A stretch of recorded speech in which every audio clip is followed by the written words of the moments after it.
12h30 à Tel Aviv, merci d'être avec nous sur I24. C'est votre journal et à la une de l'actualité ce mardi, Éléonore. Alors on parle ce matin de cette explosion, bien sûr, Barbara, survenue à Istanbul. 10 morts et au moins une quinzaine de blessés dans cette explosion près d'une zone touristique. La piste d'un attentat est pour l'heure privilégiée. Le Premier ministre Ahmed Davutoglu convoque une réunion de crise à Ankara. Il faut rappeler que cette explosion intervient alors que la Turquie est en état d'alerte maximum depuis l'attentat revendiqué par l'État islamique qui avait fait 103 morts le 10 octobre dernier.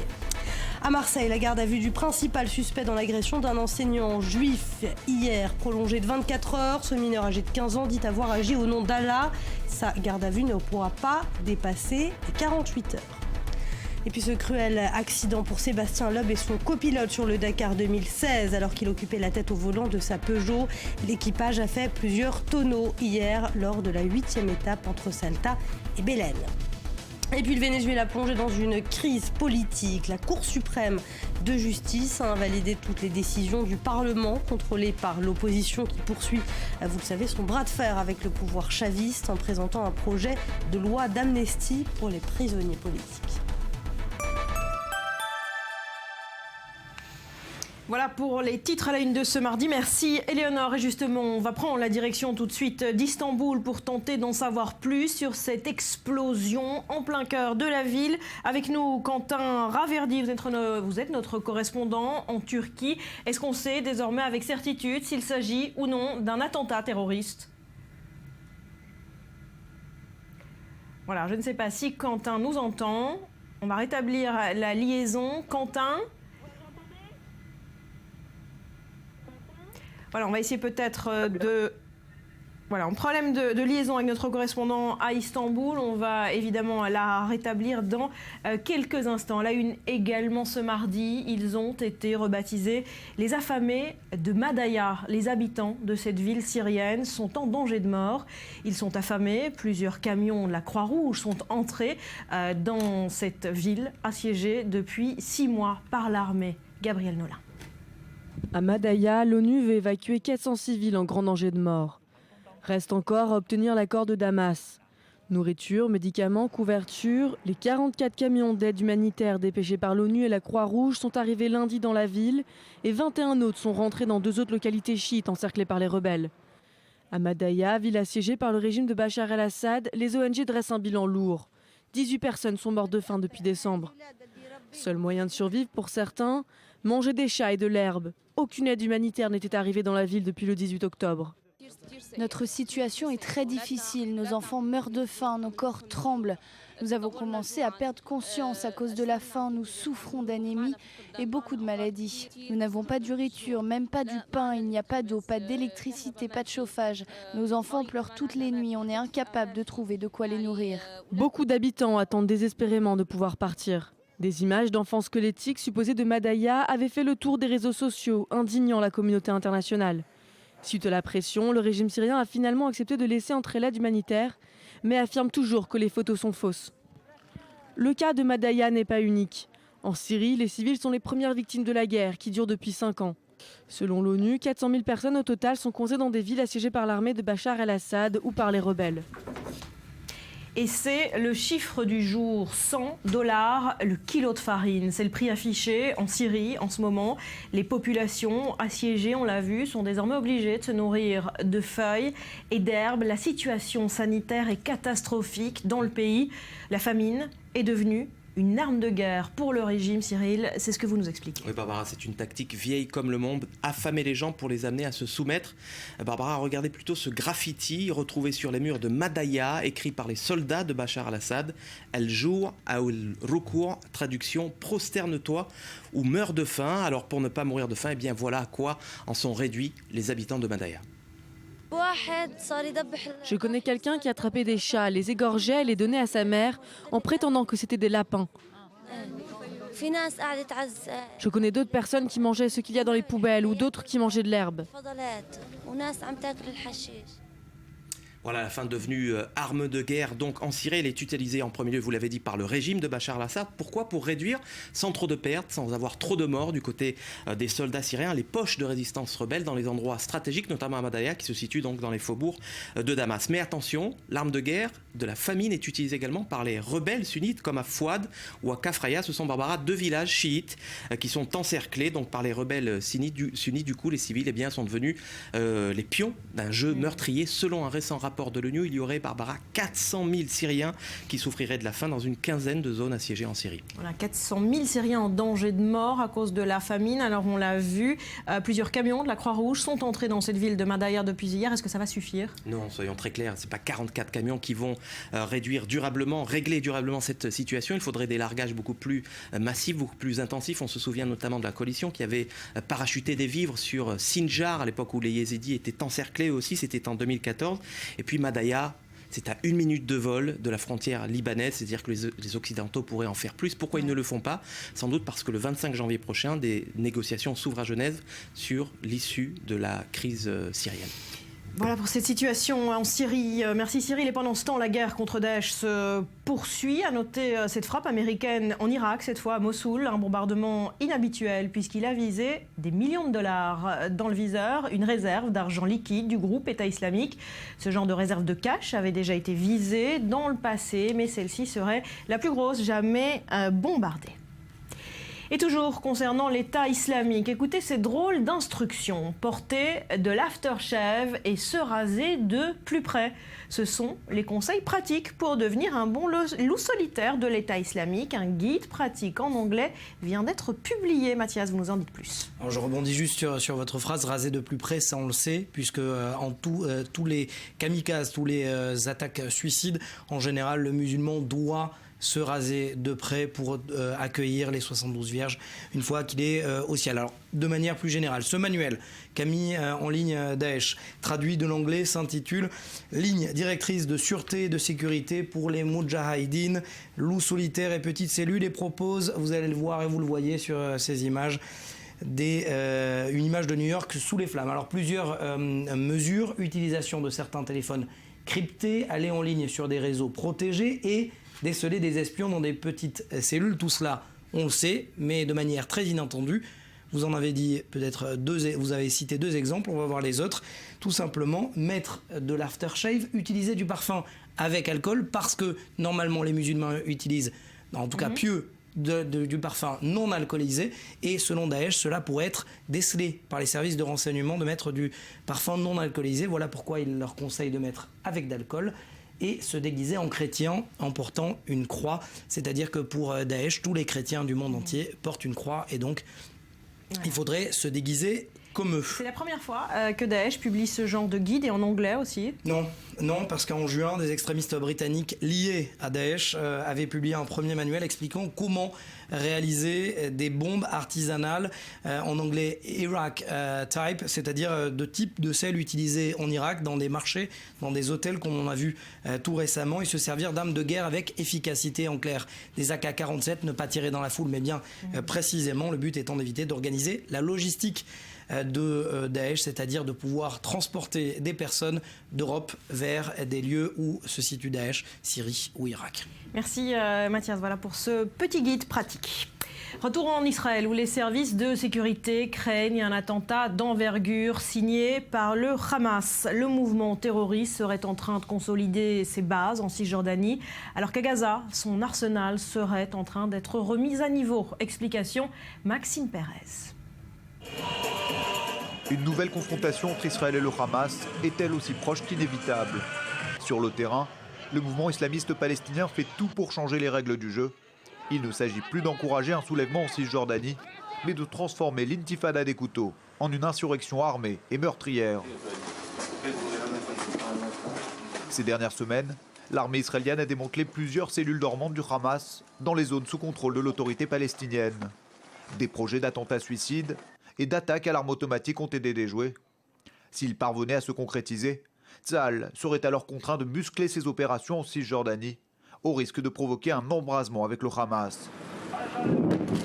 Une escalade militaire susceptible de déborder à Gaza, où le Hamas pourrait décider de briser le cessez-le-feu en vigueur depuis l'opération Bordure Protectrice en juillet et août 2014. Depuis 18 mois, le groupe islamiste n'a pas ménagé ses efforts pour se réarmer et préparer un nouveau round d'affrontement avec Israël. Selon un rapport des renseignements militaires, il serait parvenu à restaurer ces tunnels détruits par Tsahal lors de la dernière guerre. Une partie d'entre eux atteindrait le territoire israélien. Et voilà une nouvelle équation délicate à résoudre pour le gouvernement de Benyamin Netanyahou. D'un côté, dissuasion oblige, il ne peut laisser une telle menace souterraine peser à sa frontière sud. De l'autre, neutraliser ces tunnels conduirait inévitablement à une confrontation armée que ne souhaite pour l'instant ni Israël ni le Hamas. Maxime Pérez, pourquoi cette annonce de l'armée israélienne maintenant ? Eh bien parce que l'armée israélienne veut tirer la sonnette d'alarme. Elle se rappelle les conséquences de l'opération Bordure Protectrice. Il y a 1 an et demi à Gaza, elle avait été surprise par l'ampleur du projet des tunnels. C'est comme ça qu'on l'appelle dans l'établissement sécuritaire israélien. Ces tunnels du Hamas, si nombreux, dont elle n'en connaissait que partiellement l'existence. Elle ne veut évidemment pas que ce scénario se reproduise. Le deuxième problème, c'est que ça fait 18 mois maintenant que l'armée réclame une nouvelle clôture de sécurité en bordure de Gaza sur ces 60 km de frontière avec la bande de Gaza pour protéger cette population du sud d'Israël face à la menace du Hamas et des autres factions palestiniennes. Alors il y a eu un feu vert du gouvernement il y a quelques mois, mais pour l'instant aucun budget n'a été débloqué par le ministère des Finances et on est en 2016, il y a eu un nouveau budget de la défense et pour l'instant les 2,8 milliards de shekels nécessaires à la construction de cette barrière de sécurité renforcée ne figurent pas dans le prochain exercice. Il y a danger, Barbara. Voilà, ça tire donc la sonnette d'alarme, vous l'avez dit, mais est-ce qu'on est réellement si près d'un affrontement ou cela fait-il partie de la stratégie, de la guerre psychologique que mène le Hamas face à Israël ? Alors fondamentalement, la donne stratégique n'a pas changé. Le Hamas reste un mouvement isolé, contesté de l'intérieur. On l'a vu avec l'émergence de groupes salafistes. Il est également contesté par la population. Donc s'engager dans un conflit armé avec Israël risquerait d'affaiblir sa stature et sa légitimité à l'intérieur de Gaza. Maintenant, le Hamas veut coûte que coûte reprendre le pouvoir en Cisjordanie par la force. Il est en train de planifier ouvertement des attentats anti-israélien et la question est de savoir s'il mesure réellement les conséquences de ces actes. On se rappelle en juin 2014, tout est allé très vite après le kidnapping et le meurtre des 3 adolescents israéliens en Cisjordanie.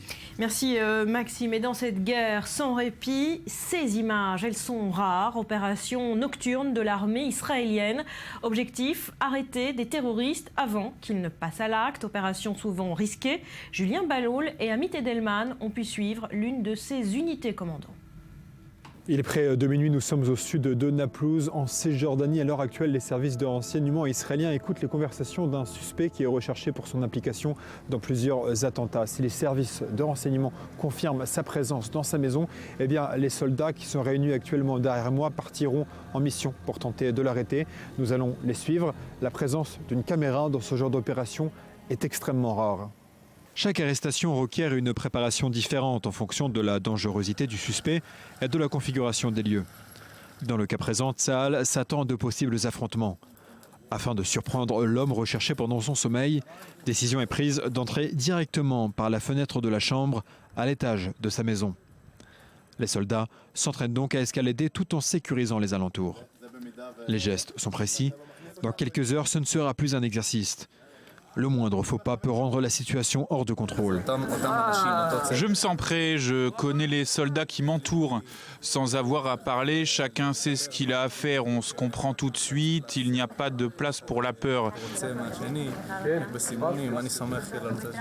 Un dernier briefing pour transmettre les informations des services de renseignement et les soldats montent dans les jeeps qui les attendent.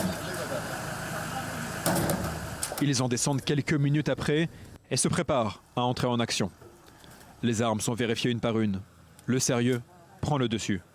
Et une longue marche commence. Seuls les aboiements de chiens au loin se font entendre. Les soldats se préparent en fonction des rôles des uns et des autres. Une première équipe part en éclaireur sécuriser les lieux, pendant qu'une autre commence à assembler l'échelle qui servira à escalader. Les soldats doivent ensuite entrer sans se faire repérer par le voisinage. Chaque angle de rue doit être sécurisé. Le danger peut venir de n'importe où. La tension est à son maximum.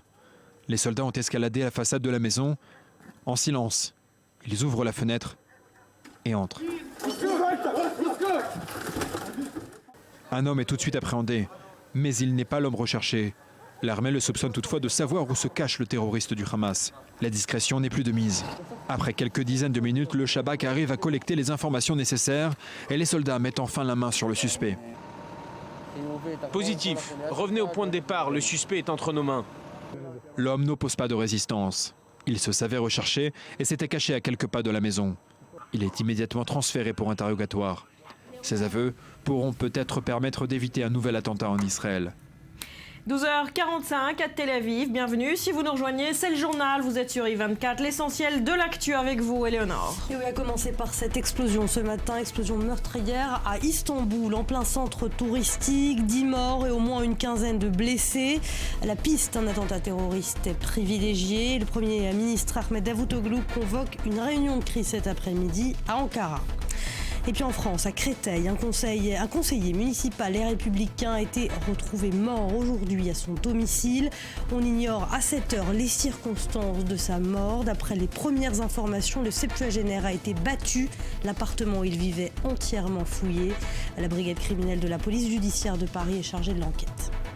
Et puis enfin, les premières images de l'arrestation d'El Chapo publiées. Le processus d'extradition vers les États-Unis de ce trafiquant de drogue mexicain prendra au moins 1 an, voire beaucoup plus si ses avocats utilisent tous les recours légaux. Les autorités ont pris des mesures exceptionnelles pour éviter que le baron de la drogue, Joaquim El Chapo Guzman, dit le trapu, s'évade une seconde fois de prison. Merci Éléonore, on jette tout de suite un coup d'œil à la météo de ce mardi.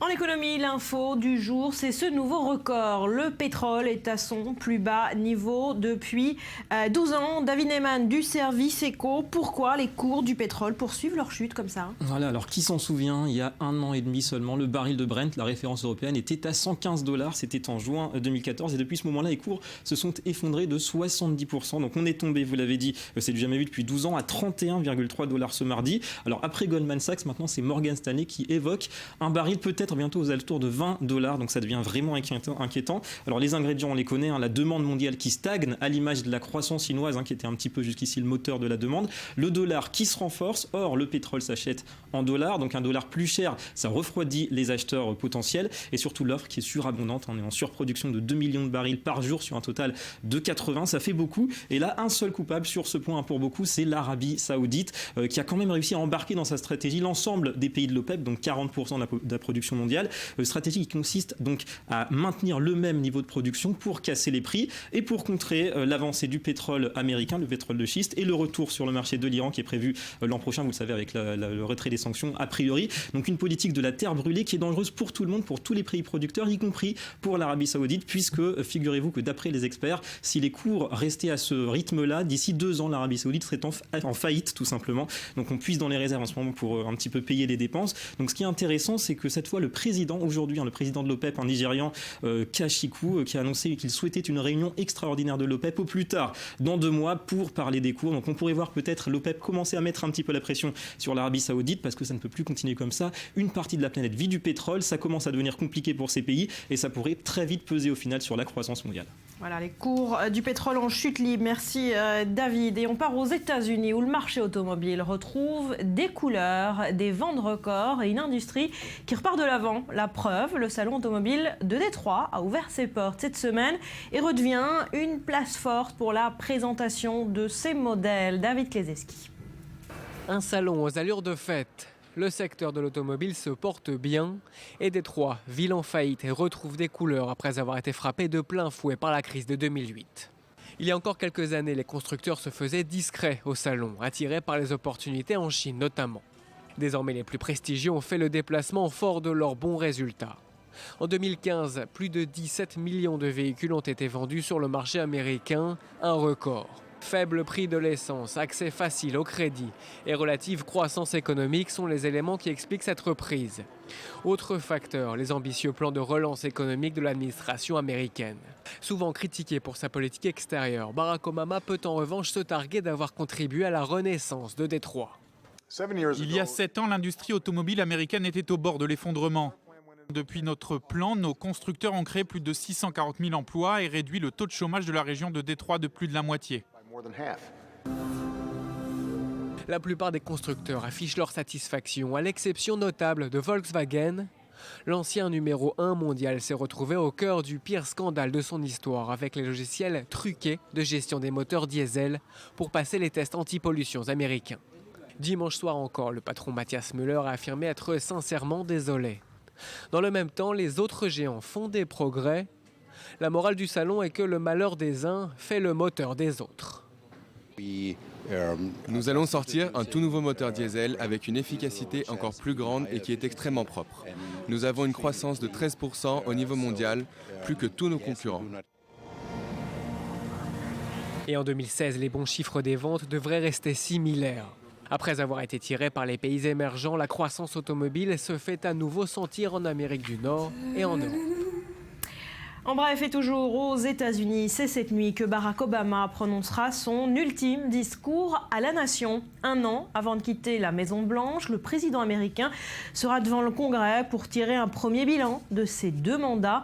Nous y reviendrons évidemment dans nos prochaines éditions. En France, Marisol Touraine présente ce mardi son plan d'action pour rénover la politique vaccinale en France. À retenir ce chiffre, 1/3 des Français ne font plus confiance au vaccin et la ministre de la Santé doit donc dévoiler plusieurs mesures concrètes. Betsabé, de quoi s'agit-il ? Alors aujourd'hui, il faut savoir que la France et l'Italie sont les seuls pays de l'Union européenne à maintenir une obligation vaccinale pour les enfants. Alors à l'heure actuelle, le seul vaccin encore obligatoire en France, c'est le DTP, diphtérie, tétanos, poliomyélite. Or, prenez la polio par exemple, il n'y a pas eu un cas en France depuis un quart de siècle. Il n'empêche, les risques demeurent d'un certain point de vue. D'autres pays étant encore confrontés à cette maladie, on peut penser que les enfants voyagent, peuvent attraper cette maladie et la ramener en France. Mais de là à imposer ces vaccins-là, on peut se poser la question, d'autant que le taux d'immunisation de la population, en général, tout vaccin confondu, n'est pas meilleur que les pays voisins de la France. D'ailleurs, le Haut Conseil de la Santé publique a recommandé de mettre fin à cette obligation. Exactement, renvoyant aux médecins la responsabilité de juger au cas par cas de la nécessité de faire vacciner un enfant. Une vaccination facultative qui soulagerait des parents. On le rappelle, comme vous l'avez dit, 1/3 d'entre eux se méfient des vaccins et c'est pour cela que Marisol Touraine part en campagne. Et pour cause, les campagnes vaccinales contre l'hépatite B, contre la grippe H1N1 ces dernières années ont donné lieu à de multiples scandales. On s'en rappelle, ajouter à cela les risques sanitaires liés aux adjuvants, aux sels d'aluminium, au mercure qui sont présents dans certains vaccins. Sans compter qu'aujourd'hui, pénurie oblige, les vaccins obligatoires n'existent souvent que sous forme combinés à d'autres vaccins qui, eux, ne sont pas obligatoires. Résultat, les parents se retrouvent forcés à injecter un espèce de pacte, d'injecter des vaccins qui sont, eux, non obligatoires, même si, certaines maladies pour lesquelles la vaccination n'est que recommandée ont parfois une mortalité plus importante que les maladies pour lesquelles la vaccination est obligatoire. Exemple, l'hépatite B, responsable de plus de 1300 décès par an. Autre menace qui plane sur les petits, la rougeole, le pneumocoque. La Société française de pédiatrie, on affirme ainsi que la politique actuelle est le fruit de l'histoire plus que de gravité de la maladie. Est-ce qu'on conseille quand même aux parents de faire vacciner leurs enfants, même si ce n'est plus obligatoire? On les conseille au cas par cas, effectivement. Voilà, au cas par cas, et on demande avis à son médecin. Exactement. Voilà, et on attend donc la présentation de ce plan de la ministre de la Santé aujourd'hui dans la journée. Voilà, on va se quitter pour quelques minutes. Il est bientôt 13h à Tel Aviv et dans 5 minutes, on revient sur les grands titres de l'actualité de ce mardi. Et à la une, cette explosion en plein cœur d'Istanbul, ça ressemble bien à un attentat. Il pourrait être signé par Daesh, mais il est trop tôt pour se prononcer. On parle en tout cas d'une dizaine de morts au moins. Et ce sont les images qui nous parviennent en direct depuis le cœur de la ville d'Istanbul. La zone touristique a été visée dans cette attaque qui a fait, je vous le rappelle, au moins 10 morts et plusieurs dizaines de blessés. Voilà, on se retrouve dans moins de 4 minutes. Restez avec nous sur I24.